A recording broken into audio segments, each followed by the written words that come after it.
जय हिंद दोस्तों। Welcome to my YouTube channel IGK free class. आज की वीडियो में हम बीएड के पेपर वन जो फर्स्ट ईयर का है, पेपर वन जो है बाल अवस्था एवं उसका विकास, इंग्लिश में चाइल्डहुड एंड ग्रोइंग अप, इसके कुछ इंपॉर्टेंट क्वेश्चन पे चर्चा करेंगे जो आपके एग्जाम में बार बार पूछे जाते हैं। इसके लेसन 3 यानी इकाई 3 के प्रश्न होंगे इस वीडियो में, जो कि है विकास के परिदृश्य।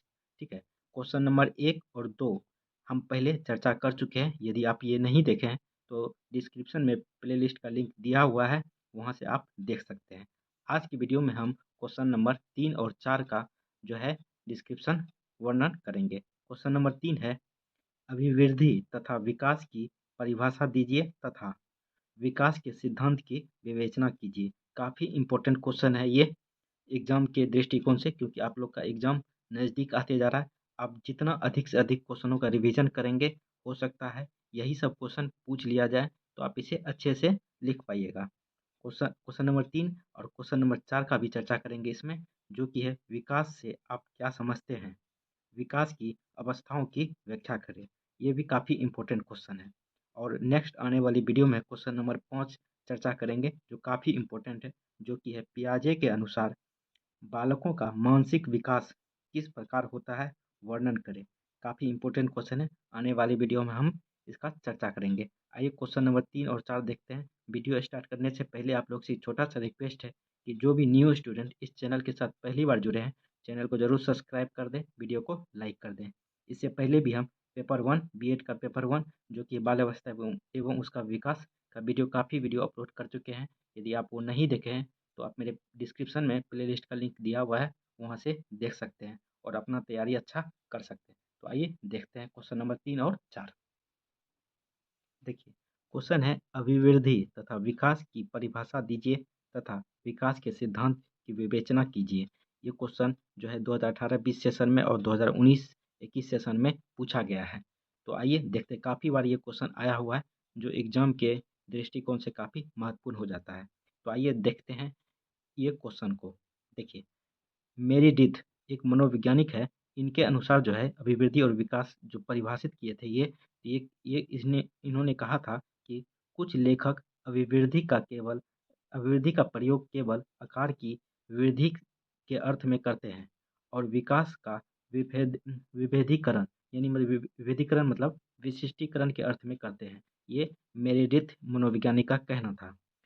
एक मनोवैज्ञानिक थे हरलोक। हरलोक के अनुसार जो है इसने डिफाइन किया था विवृद्धि तथा विकास के बारे में कि विकास बड़े होने तक ही सीमित नहीं है, वरन इसे प्रौढ़ावस्था जो होता है वह 21 वर्ष से 40 वर्ष के बीच का जो होता है ये प्रौढ़ावस्था होता है। ठीक है, के लक्ष्य की ओर परिवर्तनों को प्रगतिशील क्रम में निहित रहता है। विकास के फलस्वरूप व्यक्ति में नवीन विशेषताएं तथा नवीन योग्यताएं प्रकट होती है। ये अभिवृद्धि और विकास के बारे में हरलोक ने कहा था। फ्रैंक के अनुसार भी इन्होंने भी अभिवृद्धि और विकास के बारे में कहा है कि आइए उसको देखते हैं कि देखिए, अभिवृद्धि से तात्पर्य कोशिकाओं में होने वाली वृद्धि से होता है। अभिवृद्धि का मतलब होता है कि कोशिकाओं में जो वृद्धि होता है या विकास होता है, उससे मतलब है। जैसे लंबाई और भार में वृद्धि, जबकि विकास से तात्पर्य प्राणी में होने वाले संपूर्ण परिवर्तनों से होता है। मतलब मानव में जो संपूर्ण परिवर्तन होता है वह विकास होता है, और जो है कोशिकाओं में जो वृद्धि होता है वह अभिवृद्धि कहलाता है। ये फ्रैंक मनोवैज्ञानिक का कहना था। एक मनोवैज्ञानिक थे गेसोल। गेसोल के अनुसार जो है इन्होंने कहा है कि विकास प्रत्यय से अधिक है।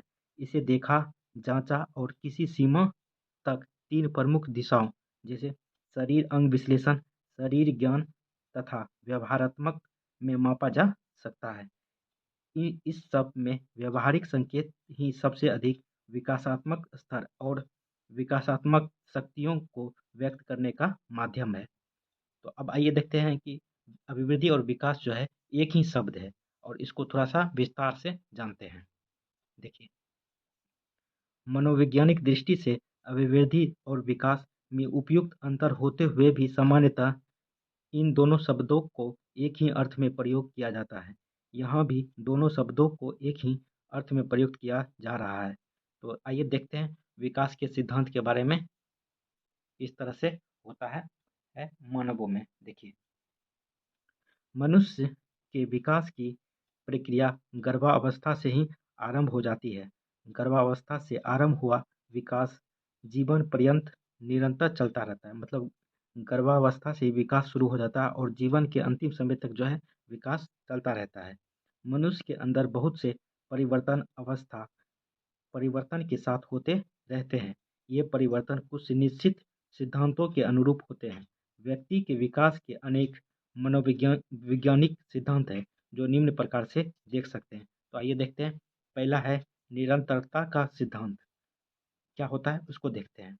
देखिए, मानव विकास एक सतत प्रक्रिया, मतलब मानव विकास जो है एक लगातार होने वाली विकास की प्रक्रिया है जो जन्म से मृत्यु तक निरंतर चलती रहती है तथा उसमें कोई भी विकास आकस्मिक ढंग से नहीं होता है, धीरे-धीरे होता है। मतलब कोई भी विकास जो है अचानक नहीं होता है, इसमें जो है धीरे-धीरे विकास होता है। एक मनोवैज्ञानिक थे स्किनर, इसके अनुसार जो है के अनुसार विकास प्रक्रियाओं की निरंतरता का सिद्धांत केवल इस तथ्य पर बल देता है कि व्यक्ति में कई आकस्मिक परिवर्तन नहीं होता है। उदाहरणतः मनुष्य की शारीरिक अभिवृद्धि आयु बढ़ने के साथ-साथ धीरे-धीरे बढ़ती है, एकदम नहीं, और परिपक्वता प्राप्त करने के बाद रुक जाती है तथा जहाँ आइए आगे देखते हैं अब। देखिए, तथा मनोशारीरिक क्रिया अनुक्रियाओं की बात है, उनमें निरंतर परिवर्तन होता रहता है, यानी कि मनुष्य में जो है निरंतर परिवर्तन होता रहता है। इन परिवर्तनों में प्रगतिशील ऊर्ध्वगामी परिवर्तनों को विकास कहा जाता है। और यह भी एकदम नहीं होता है। जैसे-जैसे नए अनुभव होते हैं, वैसे-वैसे नए प्रतिक्रिया होने लगती है, उनमें विकास होता रहता है। पहला देख लिए, दूसरा है व्यक्तिगतता का सिद्धांत। देखिए, ये क्या होता है इसको जानते हैं। यद्यपि मानव विकास का एक समान प्रतिमान होता है, किंतु वंशानुक्रम एवं वातावरण की भिन्नता के कारण प्रत्येक व्यक्ति के विकास में कुछ भिन्नता भी होती है। जिस प्रकार कोई भी दो व्यक्ति पूर्ण रूपेण एक समान नहीं हो सकते, मतलब दो व्यक्ति का जो विकास है एक समान नहीं हो सकता है, ठीक है। उसी तरह दो अलग अलग व्यक्तियों का विकास भी पूर्ण रूपेण एक तरह नहीं होता है।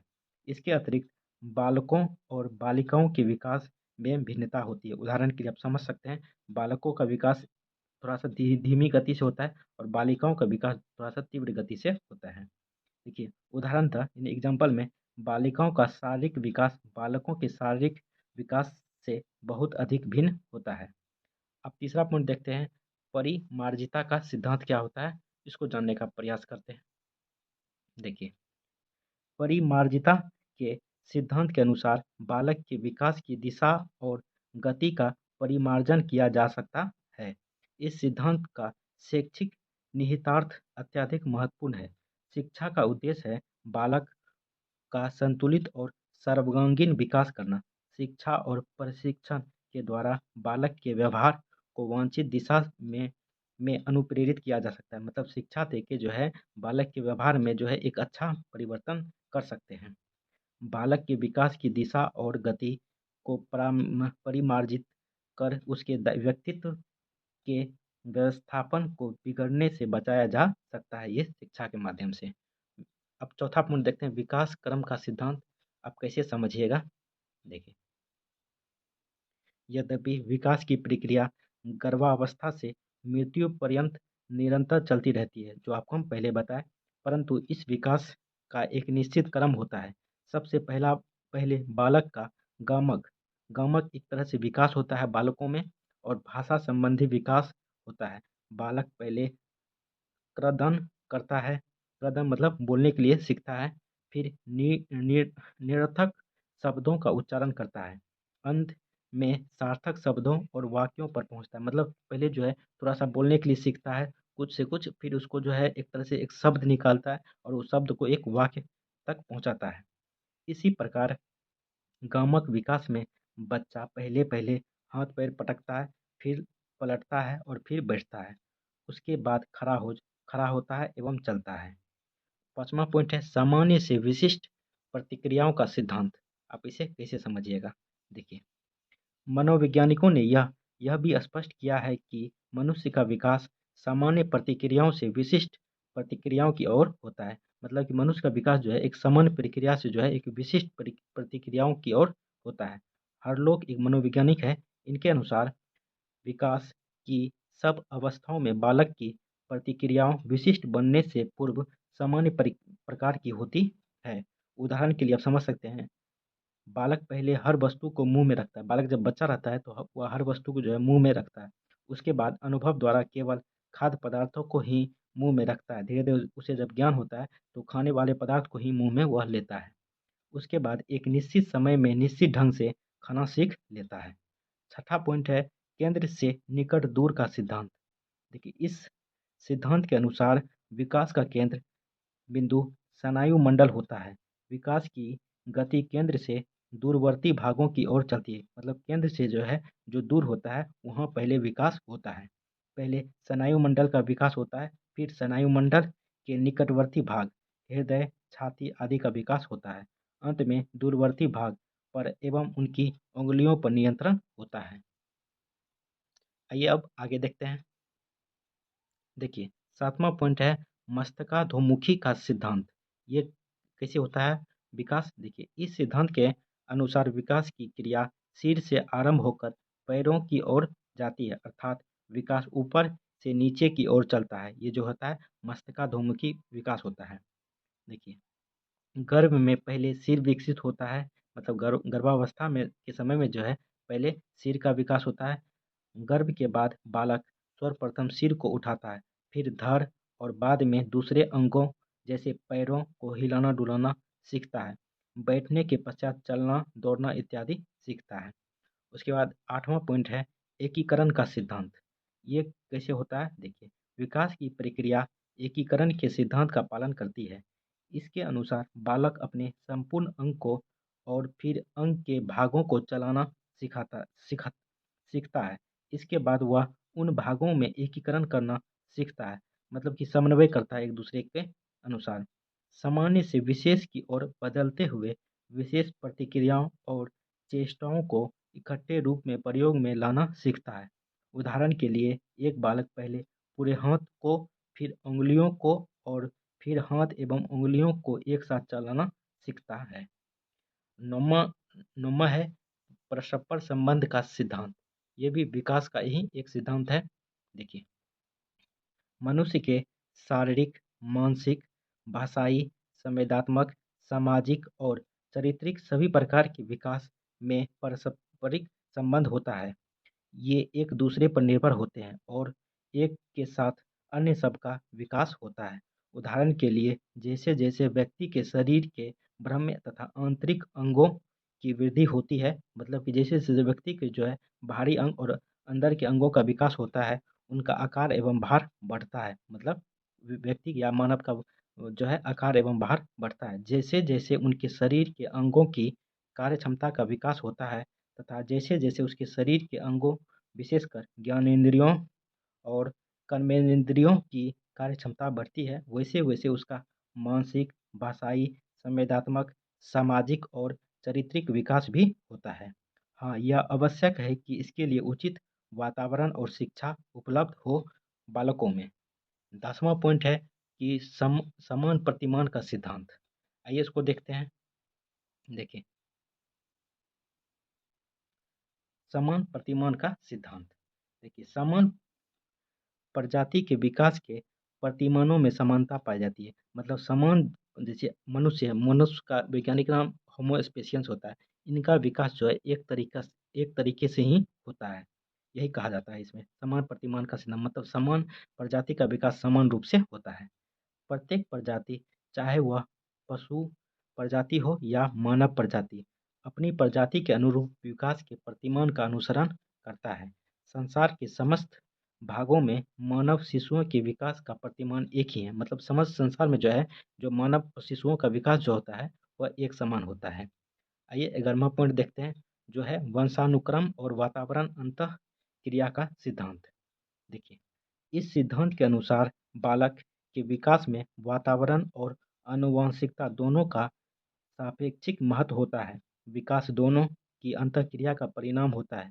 जैसे किसी बीज में अंतर्निहित क्षमताओं को प्रस्फुटित होने के लिए मिट्टी, खाद, पानी, हवा की आवश्यकता होती है, उसी प्रकार बालक की आनुवंशिकता से जो क्षमताएं उपस्थित होती है उन्हें अच्छे वातावरण द्वारा ही पूर्ण रूप से विकसित किया जा सकता है, अन्यथा वह भेड़िए द्वारा पालित बच्चे की तरह अविकसित रह जाएगा। सन 1951 में जो है में भेड़िए द्वारा पालित एक बच्चा मिला जिस जिसे लखनऊ के बलरामपुर अस्पताल में रखा गया। इसका नाम रामू रखा गया। इसका विकास भेड़ियों की तरह था। इस प्रकार व्यक्ति के विकास के लिए वातावरण और आनुवंशिकता दोनों ही महत्वपूर्ण होती है। आइए अब नेक्स्ट प्रश्न प्रश्न देखते हैं, जो कि है विकास से आप क्या समझते हैं। विकास की अवस्थाओं की व्याख्या करें, यानी एक्सप्लेन करने के लिए कहा जा रहा है। तो आइए पहले हम जानते हैं विकास क्या होता है और इसकी अवस्थाओं के बारे में भी देखेंगे। देखिए, विकास एक सार्वभौमिक प्रक्रिया है जो जन्म से लेकर जीवन पर्यंत तक होते रहता है। विकास न केवल शारीरिक वृद्धि की ओर संकेत करता, बल्कि इसके अंतर्गत वे सभी शारीरिक, मानसिक, सामाजिक और संवेदनात्मक परिवर्तन सम्मिलित रहते हैं, जो गर्भकाल से मृत्यु पर्यंत प्राणी में प्रकट होते रहते हैं। ये विकास हुआ। देखिए, एक मनोवैज्ञानिक थे हरलोक के अनुसार जो है, इसने विकास के बारे में कहा है कि विकास केवल अभिवृद्धि तक सीमित नहीं है, वरना वह व्यवस्थित तथा समनुगत परिवर्तन है, जिसमें कि प्रौढ़ावस्था हम बताए 21 वर्ष से 40 वर्ष के बीच का, यानी किशोरावस्था के बाद का जो अवस्था होता है वो प्रौढ़ावस्था होता है। देखिए, के लक्ष्य की ओर परिवर्तन का प्रगतिशील क्रम निहित रहता है, जिसके जिसके परिणाम स्वरूप व्यक्ति में नवीन विशेषताएं एवं योग्यताएं प्रकट होती है। एक मनोवैज्ञानिक थे मुनरो के अनुसार विकास परिवर्तन श्रृंखला की वह अवस्था है जिसमें बच्चा भ्रूणावस्था से लेकर प्रौढ़ावस्था तक गुजरता है। यह जो है विकास कहलाता है। देखिए, विकास की प्रक्रिया में होने वाले परिवर्तन वंशानुक्रम से प्राप्त गुणों तथा वातावरण दोनों का ही परिणाम होता है।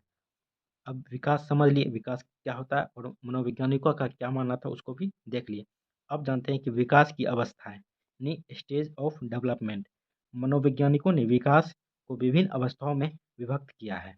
तो आइए देखते हैं 9 अवस्थाओं में जो है मनोवैज्ञानिकों ने विकास की अवस्थाओं को जो है बांटा है। तो 9 अवस्था हम देखेंगे। पहला है गर्भकालीन अवस्था। यह क्या होता है? यह अवस्था गर्भधारण से जन्म के समय तक मानी जाती है। जिस टाइम गर्भधारण होती है, वहाँ से जब बच्चे पैदा होता है, वहाँ तक मानी जाती है। यह अवस्था में भार एवं आकार में वृद्धि होती है। दूसरा है शेषावस्था, जो होता है जन्म से लेकर 15 दिन की अवस्था को शेषावस्था कहा जाता है। उसकी उचित देखभाल के द्वारा नए वातावरण के साथ समायोजन माता-पिता द्वारा किया जाता है। तीसरा अवस्था है बचपन अवस्था। यह अवस्था 2 सप्ताह से लेकर 2 वर्ष तक चलती है। यह अवस्था दूसरों पर निर्भर होने होने की होती है। इस अवस्था में जो है बच्चा दूसरे पर निर्भर होते हैं। यह अवस्था संवेग प्रधान यथा क्रोध, हर्ष, प्रेम, घृणा आदि होता है। और चौथा अवस्था है बाल अवस्था। बाल अवस्था क्या होता है उसको भी देखते हैं। देखिए, बाल्यावस्था यह अवस्था शारीरिक एवं मानसिक विकास की दृष्टि से महत्वपूर्ण होती है। बाल्यावस्था जो होता है 6 वर्ष से 12 वर्ष के बीच का अवस्था जो है बाल्यावस्था होती है। ठीक है। देखिए, यह अवस्था शारीरिक एवं मानसिक विकास की दृष्टि से महत्वपूर्ण होती है। उस अवस्था में बालकों में जिज्ञासु प्रवृत्ति अधिक होती है, जिससे वह अपने माता-पिता एवं शिक्षकों के से तरह-तरह के सवाल पूछते हैं बाल्यावस्था में। उसके बाद 5वां है वयः संधि। देखिए, वयः संधि बाल अवस्था और किशोरावस्था को मिलाने में सेतु का कार्य करती है। बाल अवस्था और किशोरावस्था को मिलाने वाली जो है एज होता है, वह जो है वयः संधि या सेतु का कार्य करती है। यह अवस्था बहुत कम समय की होती है, लेकिन शारीरिक विकास की दृष्टि से महत्वपूर्ण होती है। देखिए, छठा है किशोरावस्था। देखिए, यह अवस्था 13 वर्ष से आरंभ होकर 21 वर्ष तक चलती है। कहीं-कहीं 13 से 18 भी दिया होता है। ठीक है। अब जो भी है, आप इसे मान के चलिए, जब भी अवस्था में बाँट रहे हैं, तो 13 वर्ष से 21 वर्ष तक चलती है। उस अवस्था में बालकों में समस्या की अधिकता, कल्पना की अधिकता और सामाजिक अस्थिरता होती है। हम एक वीडियो में बताए हुए थे किशोरावस्था के बारे में संपूर्ण जानकारी, यदि आपको देखे होंगे, तो ये लाइन समझ गए होंगे। और अस्थिरता, और ये भी बताए थे किशोरावस्था जो है तूफ़ान और एक तरह से असमंजस का अवस्था भी होता है। यह भी हम आपको समझाए हुए थे। यदि आप नहीं देखें तो डिस्क्रिप्शन में प्लेलिस्ट का लिंक है, वहाँ से आप देख सकते हैं। इस समय किशोरों को शारीरिक एवं मानसिक समायोजन में अनेक कठिनाई का सामना करना पड़ता है। शारीरिक और मानसिक परिवर्तनों के फलस्वरूप उनके संवेदनात्मक, सामाजिक और नैतिक जीवन का स्वरूप परिवर्तित हो जाता है। आइए 7वां अवस्था देखते हैं अब। 7वां अवस्था है प्रौढ़ावस्था। देखिए किशोरावस्था के पश्चात, किशोरावस्था खत्म होने के बाद जो है प्रौढ़ावस्था स्टार्ट हो जाती है। देखिए प्रौढ़ावस्था के पश्चात 21 वर्ष से 40 वर्ष की अवस्था को प्रौढ़ावस्था कहा जाता है। इस अवस्था में व्यक्ति अपने जीवन के लक्ष्यों को पाने की कोशिश करता है। यह पारिवारिक जीवन में प्रवेश की अवस्था है। उसके बाद 8वां है मध्य अवस्था। देखिए 41 से 60 वर्ष की आयु को मध्य अवस्था माना जाता है। आप इसे डेट मतलब एज याद रखिएगा। इस अवस्था में प्राणी के अंदर शारीरिक एवं मानसिक परिवर्तन होते हैं। उस समय व्यक्ति सुख, शांति एवं प्रतिष्ठा से जीने की कामना करता है। सामाजिक संबंधों के प्रति मनोवृत्तियां भी दृढ़ हो जाती है इस अवस्था में। उसके बाद लास्ट है वृद्धावस्था यानी ओल्ड एज। जीवन की यह अंतिम अवस्था है जो 60 वर्ष से आरंभ होकर जीवन के अंत समय तक मानी जाती है। यह अवस्था ह्रास की अवस्था होती है। इस अवस्था में शारीरिक एवं मानसिक क्षमताओं का ह्रास होने लगता है और स्मरण शक्ति क्षीण होने लगती है। देख लिए टोटल 2 क्वेश्चन। कैसा लगा वीडियो कमेंट करके आप लोग ज़रूर बताएं। आने वाले वीडियो में हम आपको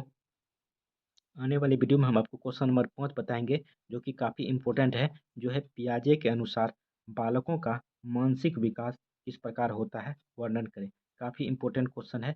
आने वाले वीडियो में इस क्वेश्चन का चर्चा करेंगे। इससे पहले भी हम बाल अवस्था से रिलेटेड पेपर 1 का काफ़ी वीडियो अपलोड कर चुके हैं। यदि आप वो नहीं देखे हैं तो डिस्क्रिप्शन में प्लेलिस्ट का लिंक दिया हुआ है, वहाँ से देखिए और अपना अच्छे से अच्छे रिवीजन क्लास करते जाइए, ताकि एग्ज़ाम में ये सब प्रश्न आएगा तो आपसे छूटेगा नहीं। एक बार यदि देख लेंगे, पढ़ा है तो एक बार देख लेंगे, नहीं भी पढ़ा है तो एक बार देख लेंगे, तो आपका एक अच्छे तरीके से वर्ड मिल जाएगा और अच्छे तरीके से लिख के आइएगा।